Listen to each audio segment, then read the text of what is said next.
चाहे जितना शोर मचा लो, जीतेगी बीजेपी ही, आएंगे फिर योगी ही, आएंगे फिर योगी। अब हम गैंग्स ऑफ वासेपुर देखते हैं, मिर्ज़ापुर देखते हैं, बड़ी तालियां बजाते हैं, लेकिन भोजपुरी फिल्मों का नाम जब आता है तो लोग यार ये भोजपुरी फिल्में या इस तरह की जो सम्मान जो मिलना चाहिए वो क्यों नहीं मिलता, और बल्कि वही लैंग्वेज अडॉप्ट करके बड़े डायरेक्टर बनाते तो मिलता है। प्रकाश झा साहब वहाँ पर बिहार से हैं, लेकिन कोई भी आज तक भोजपुरी फिल्में नहीं बनाई, तो भाई उनकी तरफ भी आपको कोई ध्यान है? उनको होना चाहिए इस इंडस्ट्री में बड़े पैमाने। और जब भी हमारी मुलाकात होती है, चाहे प्रकाश झा जी से या मनोज बाजपेयी जी से या संजय मिश्रा जी से, जो लोग भी भोजपुरी बेल्ट से गए हैं और हिंदी सिनेमा में बड़ा नाम किया है, वो लोग से जब भी मुलाकात होती है, उनके दिल में भी है कि हम अपनी भाषा के लिए अच्छा करेंगे, और वो निश्चित रूप से जब अवसर आएगा तो करेंगे।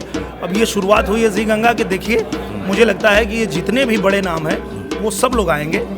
वो लोग भी तैयार बैठे हैं कि हम अपनी भाषा के लिए कुछ करें, पर कोई प्लेटफॉर्म ही ऐसा नहीं था, अब आया है, देखिए अब सब लोग आएंगे। अगर भोजपुरी समाज की बात की जाए तो रवि किशन और मनोज तिवारी के बाद जो उसको पूरी तरह से खड़ा किया है इस ढांचे को, वो उसमें सबसे पहला नाम आता है आपका निरहुआ का।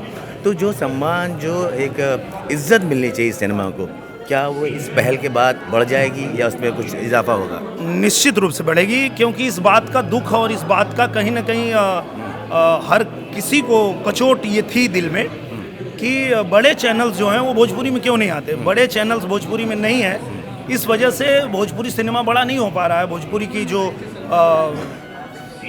सीरियल्स हैं जो भी हैं वो बड़े नहीं हो पा रहे हैं। तो ये जो शुरुआत हुई है आपके जी गंगा की, निश्चित रूप से इससे बहुत बड़ा हो जाएगा। दिनेश जी, इसमें क्या क्या खास होगा, क्या अलग पहलू या क्या अलग नज़रिया होगा भोजपुरी समाज का भोजपुरी फिल्मों का?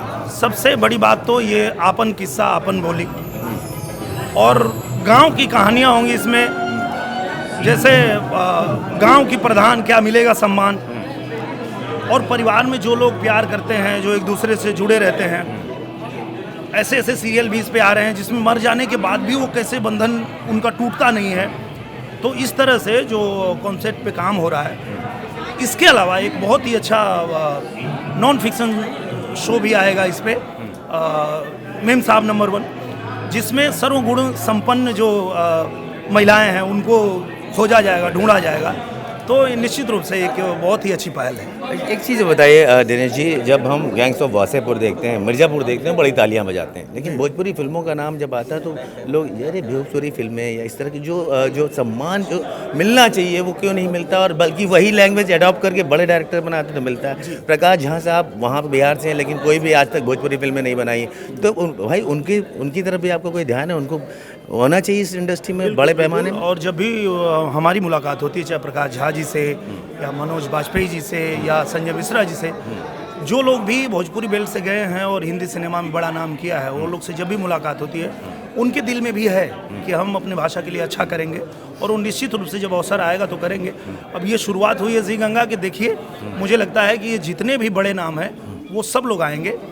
वो लोग भी तैयार बैठे हैं कि हम अपनी भाषा के लिए कुछ करें, पर कोई प्लेटफॉर्म ही ऐसा नहीं था, अब आया है, देखिए अब सब लोग आएंगे। तो भाई बड़े नाम से बड़े नाम आप भी हैं, बीजेपी की लिस्ट में आपको बड़ा पसंद किया जाता है, तो उन्हीं के विधानसभा में हैं, उत्तर प्रदेश में हैं, कुछ इनपुट मिले या उनसे कुछ सहायता की, योगी साहब से सहायता की कुछ उम्मीद? निश्चित रूप से देखिए, जब कोरोना काल में हमारी बॉलीवुड की इंडस्ट्री पूरी तरह बैठ गई, सारी शूटिंग्स बंद हो गई, तो वो योगी जी की सरकार ही है, उत्तर प्रदेश की सरकार ही है, जिन्होंने उत्तर प्रदेश में बुला करके खुद मुख्यमंत्री जी आए मुंबई, और उन्होंने सबको आमंत्रित किया कि आप आइए हमारे यूपी में शूटिंग कीजिए, हम आपको सब्सिडी भी देंगे, हम आपको सारी सहूलियत देंगे और सुरक्षा भी देंगे। और आज मुझे लगता है कि भोजपुरी तो 100% फिल्में यूपी में शूट हो रही हैं, हिंदी की भी बड़ी बड़ी फिल्में जो है वो यूपी में आके शूट हो रही है। तो निश्चित रूप से सरकार का योगदान तो है। अभी आप कुछ गुनगुना रहे थे, हम चाहते हैं वही एक बार फिर से गुनगुनाएं, बीजेपी भी उसमें वर्ड था। वो मैंने एक गाना अभी बनाया है, कुछ जो हमारे विरोधी दल के लोग हैं, सपा के हैं, बसपा के हैं, कांग्रेस के हैं, वो बीच बीच में थोड़ा चिल्ला रहे हैं कि नहीं अब नहीं आएंगे, नहीं आएंगे।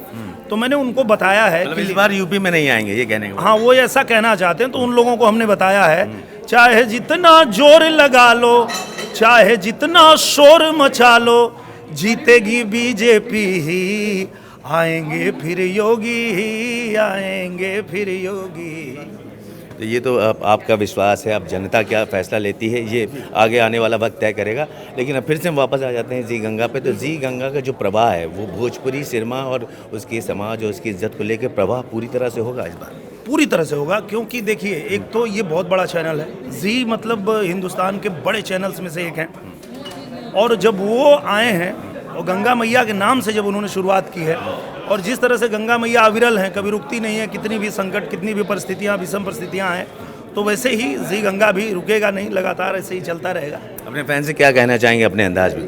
मैं यही कहना चाहूँगा आप लोगों से कि आपका आशीर्वाद प्यार ही है कि आज भोजपुरी से लेकर के और जितनी भी आपकी भाषाएं हैं, यूपी की हैं, बिहार की हैं, झारखंड की हैं, उन सबको सम्मान देने के लिए बड़े से बड़े चैनल्स भी आ रहे हैं। तो आप भी उनको उतना ही आशीर्वाद प्यार दीजिए, और आपके आशीर्वाद प्यार से ही चैनल भी बड़ा होगा और हमारी भोजपुरी भी बड़ी होगी, हम सब बड़े होंगे।